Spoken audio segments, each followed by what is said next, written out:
नमस्कार दोस्तों, stock market studies में फिर से एक बार आपको बहुत-बहुत स्वागत है। तो आज आपके सामने कुछ इम्पोर्टेंस कंपनी के बारे में डिस्कशन करने के लिए आया हूँ। तो इस वीडियो को पूरा लास्ट तक देखिएगा और अभी तक आपने चैनल को सब्सक्राइब नहीं किया तो ज़रूर कर लीजिएगा, कंटिन्यूअसली इस तरीके से इन्फॉर्मेशन और अपडेट पाने के लिए। सबसे पहले मैं बात करूँगा इंडिया के सबसे पॉपुलर कंपनी के बारे में जिसका नाम है मदरसन सुमी वायरिंग्स लिमिटेड। तो एक्चुअली मदरसन सुमी जो पहले जो कंपनी था मदरसन सुमी को मदरसन सुमी से मदरसन सुमी वायरिंग्स को डीमर्ज किया गया और मदरसन सुमी अभी नाम बन चुके हैं संवर्धना मदरसन सुमी इंटरनेशनल लिमिटेड। तो इस कंपनी मदरसन सुमी का ही एक सब्सिडरीज कंपनी आप बोल सकते थे। तो अभी इसको डीमर्ज कर मतलब किया गया, मतलब अलग कर दिया गया और जितने लोगों के पास मदरसन सुमी अभी जिसका नाम संवर्धना मदरसन सुमी इंटरनेशनल है, उसके पास अगर मान के चलिए 100 शेयर थे, तो उससे आपको 100 शेयर इस मदरसन सुमी वायरिंग्स लिमिटेड में मिल चुके हैं। तो इसीलिए इस कंपनी जब से स्टार्ट हुआ तब से लेकर अच्छा खासा मोमेंटम आपको दिखाया। आज तक कंपनी लॉसेस नहीं दिया और कंपनी में पोटेंशियल भी है एट फ्यूचर में। और कंपनी इस बार धमाका परफॉर्मेंस किया। अगर इस कंपनी के परफॉर्मेंस के बारे में बात करूं तो ध्यान से देखिएगा, कंपनी पिछले दिनों में क्वार्टरली रिजल्ट पब्लिश किए थे और रिजल्ट में कंपनी में यहाँ पे अच्छा खासा बूम देखने को मिला। किस तरीके से आप ध्यान से देखिएगा, 1600 करोड़ का प्रॉफिट कंपनी सेल्स किया और 1800 करोड़ का कंपनी इस बार सेल्स किया। कंपनी का टोटल एक्सपेंस 1400 करोड़ के पिछले बार था, इस बार 1600 करोड़ के आसपास है। कंपनी का OPM operating profit margin 219 crore के आसपास देखने को मिला, मगर इस बार कंपनी का ऑपरेटिंग प्रॉफिट 209% के आसपास है। ऑपरेटिंग प्रॉफिट मार्जिन के जो परसेंटेज है 13% से घट के हो चुके हैं 11%। इतना तो सब कुछ नेगेटिव दिखा रहा था। अभी कंपनी के एक्स्ट्रा इनकम मतलब अदर्स इनकम में कंपनी के एक्स्ट्रा बेनिफिट हुआ। जैसे 13 करोड़ का एक्स्ट्रा बेनिफिट हुआ, कंपनी पिछले क्वार्टर्स में पिछले साल में 56 करोड़ के आसपास टोटल इनकम किए थे। तो उसी के चलते कंपनी का प्रॉफिट मार्जिन यहाँ पे ग्रोथ हुआ, 46 करोड़ से 138 करोड़ के आसपास देखने को मिला है।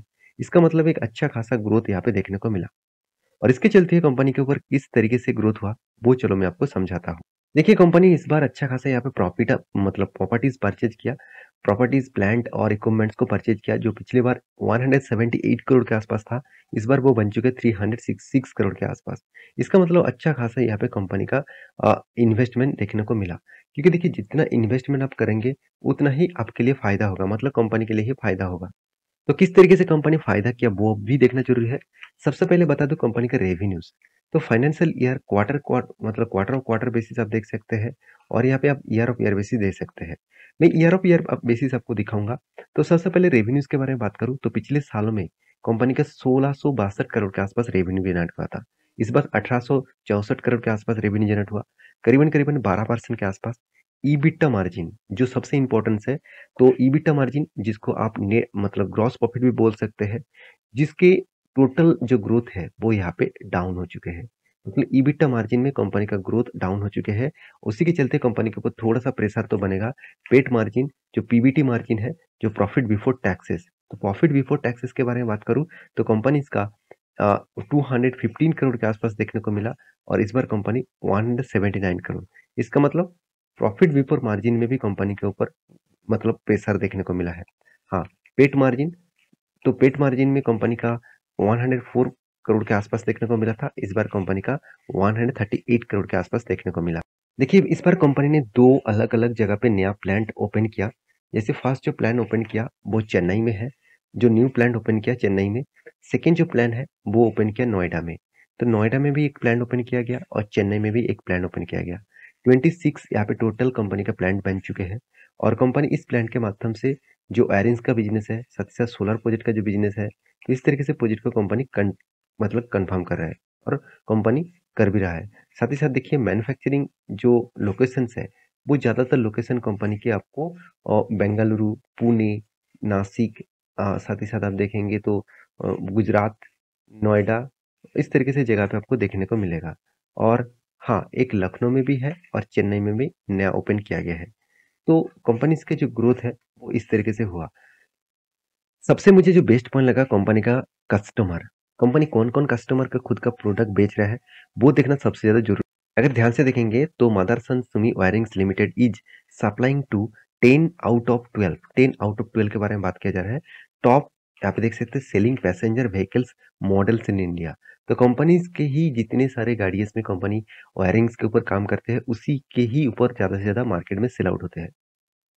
तो कंपनी का मॉडल्स मतलब गाड़ियाँ कौन सा है? देखिए मारुति, मारुति में अलग-अलग कंपनी जैसे स्विफ्ट हो गया, वैगन हो गया, साथ ही साथ वेज़ेरा हो गया, साथ ही साथ बेलिनो हो गया, इस तरीके से गाड़ियों के ऊपर कंपनी खुद का वायरिंग्स के ऊपर काम करते हैं। टाटा के नेक्सॉन्स, होंडा के क्रेटा, तो उसके बाद देखिए मारुति के डिजायर, मारुति के इको, टाटा के पंच, मारुति के यहाँ पे देखिए ग्लैंड वेटारा, होंडा के वेन्यू, साथ ही साथ महिंद्रा का बेलिनो, और साथ ही साथ आप देखेंगे तो होंडा की ग्रैंड 20, i20, ऑल्ट्रो मारुति का और आर्टिगा। तो इसका मतलब हर कंपनीज के ज़्यादा से ज़्यादा कंपनीज के ऊपर ज़्यादा से ज़्यादा मारुति कंपनीज के ऊपर कंपनी ज़्यादा से ज़्यादा काम करते हैं। तो ये कंपनी का स्टेन जो है मैं आपके सामने डिस्कस किया हूँ।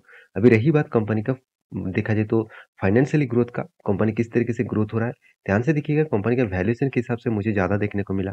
कंपनी की इंडस्ट्रीज पी रेशियो से कंपनी का वैल्यूएशन ज़्यादा इसलिए बता रहा हूँ क्योंकि इंडस्ट्रीज पी रेशियो से कंपनी का पी रेशियो बहुत ज़्यादा है।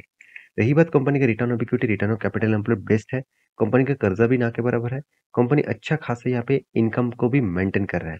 अगर कंपनी का प्रॉफिट एंड लॉस में साल भर के दिखा दूं तो कंटिन्यूअसली कंपनी प्रॉफिट को मेंटेन कर रहा है, और ओपी में थोड़ा सा करेक्शन देखने को मिला, और इसलिए कंपनी आपको अच्छा खासा रिटर्न भी दिया एक साल में। कंपनी के सेल्स ग्रोथ, प्रॉफिट ग्रोथ में कुछ अभी भी खास परफॉर्मेंस देखने को नहीं मिला है।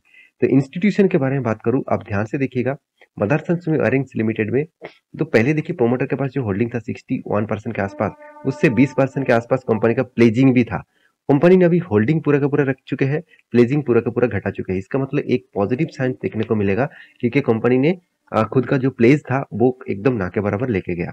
और एफ के पास 15%, सॉरी डीएस के पास 15% और एफ के पास 9.5% के आसपास होल्डिंग है।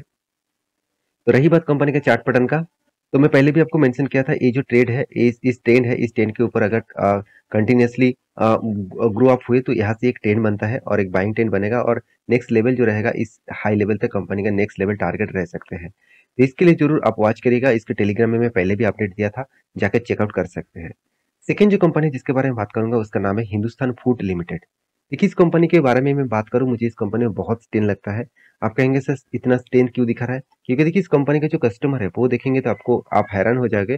कंपनी के जो कस्टमर है आप देखेंगे तो यहाँ पे देख सकते हैं हिमालयन जैसे है, पेप्सी जैसे कंपनी, लैक्मी जैसे कंपनी है, साथ ही साथ देखिए विप्रो, साथ ही साथ जीएसके, और साथ ही साथ गोदरेज भी है, मरिको भी है, टाटा कंज्यूमर प्रोडक्ट भी है, बाटा है, रैकिट रैकिट है, इमामी है, आईटीसी है, जाइडस है, और देखिए कितने बड़े-बड़े हिंदुस्तान यूनिलीवर, साथ ही साथ देखेंगे तो अमेज़न, इतने बड़े-बड़े प्लेयर्स इसका कस्टमर है।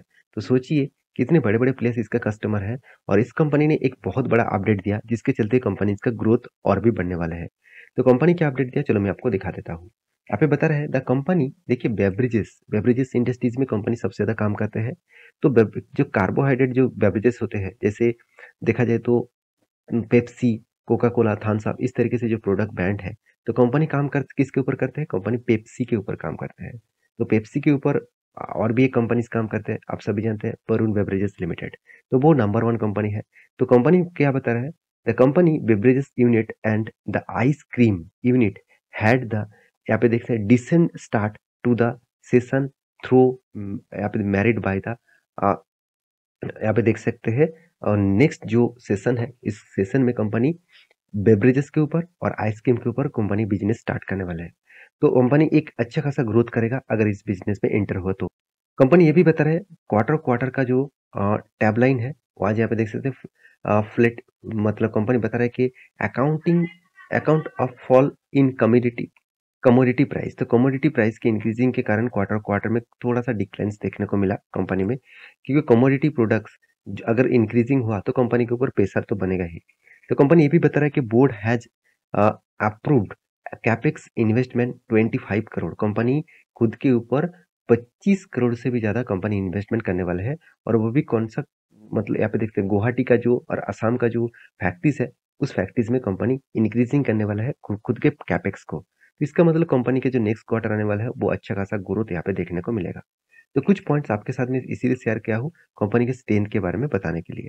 तो कंपनी, आप और भी एक चीज बता है, कंपनी देखिए the company capex plan for the setting up the soaps and bar projects, यहाँ पे continue to program in the quarter and start commercial product in May 2023। तो मई के बाद कंपनी क्या बता रहा है, कंपनी सोप और बार्स के ऊपर कंपनी यहाँ पे कैपेक्स बढ़ाने वाला है। तो ऑब्वियसली एक गुड पॉइंट्स होगा इस कंपनीज़ के लिए। तो मैं ज़रूर कहूँगा इस कंपनी के ऊपर आप ज़रूर फ़ोकस रखिएगा। कंपनी में स्ट्रेंथ भी है।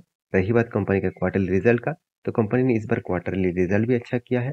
कंपनी का ग्रोथ भी हुआ है 5% से डायरेक्ट 7%। देखिए बेवरेजेस कंपनी और एफएमसीजी सेक्टर के ऊपर जो कंपनी काम करते हैं, उसमें 1% का ग्रोथ मतलब बहुत ज़्यादा ग्रोथ है। 1% गिरना मतलब बहुत ज़्यादा गिरावट भी माना जाता है, क्योंकि यहाँ पे कम मार्जिन के ऊपर कंपनी को काम करना पड़ता है। तो रही बात इस कंपनी के चार्ट पैटर्न का, तो मैं इसका चार्ट पैटर्न के बारे में बात करूँ तो एक ट्रेंड में आपको बोला था कि यहाँ पे बार-बार वो रेजिस्टेंस फेस कर रहा है। कभी भी इसको ब्रेकआउट देखने को मिले तो बड़ा एंट्री लेवल आपको मिलेगा। तो इस कैंडल में आपको ब्रेकआउट देखने को मिला और बड़ा लेवल भी आपको देखने को मिला है। तो इस कंपनी के ऊपर फोकस रखिएगा। जितने सारे दोस्त निवेश करके रखे हैं, तो वो कंटिन्यूअसली ज़रूर सोच सकते हैं। थर्ड जो कंपनी जिसके बारे में बात करूँगा उसका नाम है राधा गोविंद कमर्शियल लिमिटेड, जो एक ट्रेडिंग कंपनी है। इस कंपनी का मार्केट कैप सिर्फ के सिर्फ 3 करोड़ के आसपास है, 3 करोड़ 75 लाख के आसपास है। कंपनी अभी 26 रुपीज़ के आसपास देखने को मिला। तो कंपनी डिसीजन लिया, कंपनी का फेस वैल्यू 10 रुपये है। उस हिसाब से कंपनी डिसीजन लिया, कंपनी का फेस वैल्यू कम करने वाला है। कितना करने वाला है? 1 रुपया। इसका मतलब 10 का फेस वैल्यू अभी बनेगा 1 रुपया। तो 1 रुपये का फेस वैल्यू भी बनने वाला है, कंपनी स्प्लिट देने वाला है, और वो भी 8 जून में। तो उसके लिए वेट करना और जल्दबाजी मत करना इस कंपनी के ऊपर निवेश करने के लिए, क्योंकि स्प्लिट दे रहा है, इसका मतलब शेयर आपका 10 गुना हो जाएगा। ऐसे सोच कर निवेश करेंगे तो आप लॉसेस में जा सकते हैं। तो कंपनी के ऊपर रिसर्च करना, उसके बाद डिसीजन लेना। तो ये था कुछ गुड इन्फॉर्मेशन। तो आपको इस तरीके से इन्फॉर्मेशन पाना है तो चैनल को जरूर सब्सक्राइब करना। टोटली वीडियो एजुकेशन पर्पस में था। मिलते हैं नेक्स्ट वीडियो में, तब तक के लिए अच्छे से रहिए, अपने ख्याल रखिए। Bye bye.